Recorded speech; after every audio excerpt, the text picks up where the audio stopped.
If you buy yogurt for the probiotics, milk kefir is cheaper and way easier to keep going.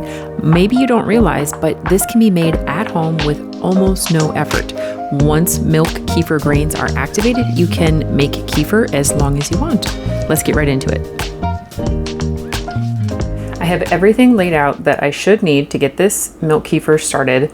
This is incredibly easy. We got our water kefir started yesterday. This takes a little bit longer. I'm using the same brand, the Cultures for Health, and there were several different types of starter grains that they had on their website. The one I really wanted to get, they were out of stock, so this was the second best one. Now, these instructions are so easy. They're really foolproof, and they also have more information on their website. So all I need is this packet of grains. These look quite a bit different than the other ones.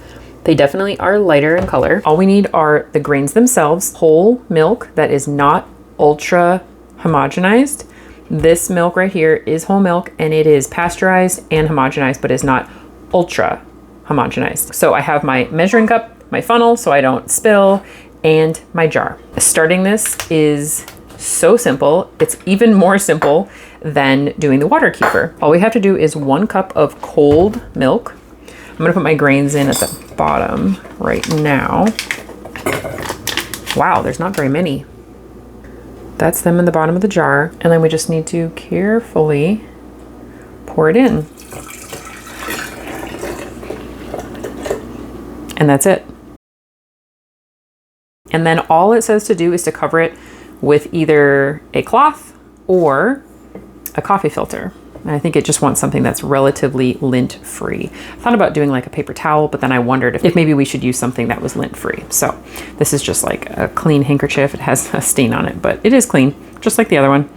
So I've got these in here. This is good for it to be able to breathe. So that's all we have to do. These cards are so helpful. They really walk you through every single thing that you really need. Hopefully by walking through this process, it can kind of fill in any blanks. So there are lots of different kinds of things that you can use. You don't just have to use the whole milk.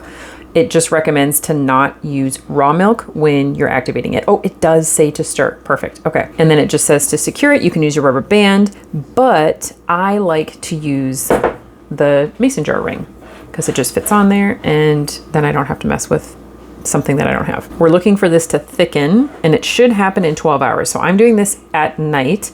Tomorrow morning, we will take a look at it and see if it is starting to thicken. I'm gonna give it a little bit more of a stir. I gave that a pretty good stir. So we're looking for it to start to thicken. And then if you look here, it goes through, and you're supposed to do 7 batches to fully activate the starter grain. So I should have enough milk in this gallon to get through that process, but I really am wondering if I'm gonna have to keep making 4 cups of kefir every single day to keep these activated, because that seems like a lot. So we are starting out with the 1 cup, and then we work our way this way, and then at this point, once you reach 4 cups, your grains are activated.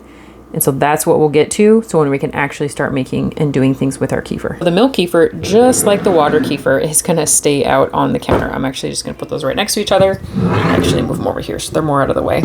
We'll check this tomorrow and see if it's thickened. We have thickening happening as I tip this. It's just a little thick. This is something that just developed in the last hour or two. I've been doing this all day because this is actually the second day. After 24 hours, I had no changes. I was starting to get a little nervous. So I kind of opened this up. I was smelling it, and it has a distinct smell, and I was trying to place it. The closest thing that I can point to was the smell of Wheaties cereal. I have no idea why, but something maybe with the yeast or something like that. But as I kept doing this, it kept just looking so watery, and it said that when stirred, it should look like whipping cream, or even just slightly thickened. When I was a little bit concerned about this last night, I came across some information that said the smell is good. That is exactly how it should smell, that kind of Wheaties smell. It also said that because that smell is going on, even if the thickening didn't happen yet, that after 48 hours, I should pull it out and put it in some new milk. But we have thickening, and I'm so excited. I literally didn't think this would happen, you guys. Okay, so I've got my tools out. I've got my card out. So this is the first one as a cup, 1 cup. The second one, 1.5 cups. So I'm gonna just transfer all this over. I'm just gonna do a clean jar. I'm gonna keep the lid and the cloth because that did not get dirty at all. And then you pour this off. Oh yeah. It also said you might see some separation. Now, I don't know if I'm supposed to rinse those, strain out the grains, put them in fresh milk. So it doesn't say to rinse them off in any way. All right, so that's what we're gonna do. Over the next few days, as this thickens again and I put it in its new batch, I'm not gonna show this process in slow motion every single time. I'll try to speed it up, but I'll stop if there's anything kind of noteworthy or anything that comes up that might be a little bit out of the ordinary. Now this jar has a size measurement on the side, so it's easy. Okay, up to 1.5 cups. You know why I think things were kind of slow at the beginning? It can be slow from what I've researched, but I think my kitchen was maybe a little too cold, to be honest. It says 68 degrees, 68 to 85 degrees. That's a pretty big range. And even though our thermostat is often set around 70 or 71, the kitchen in here, it's a little cooler. But today I've been doing a lot of cooking and a lot of baking.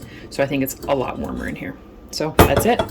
Today's a big day for our kefirs because I think there's some activity going on with the water, but that's obviously another video that I will link both in the description and at the top of this one. That's the second batch, and we'll let it go.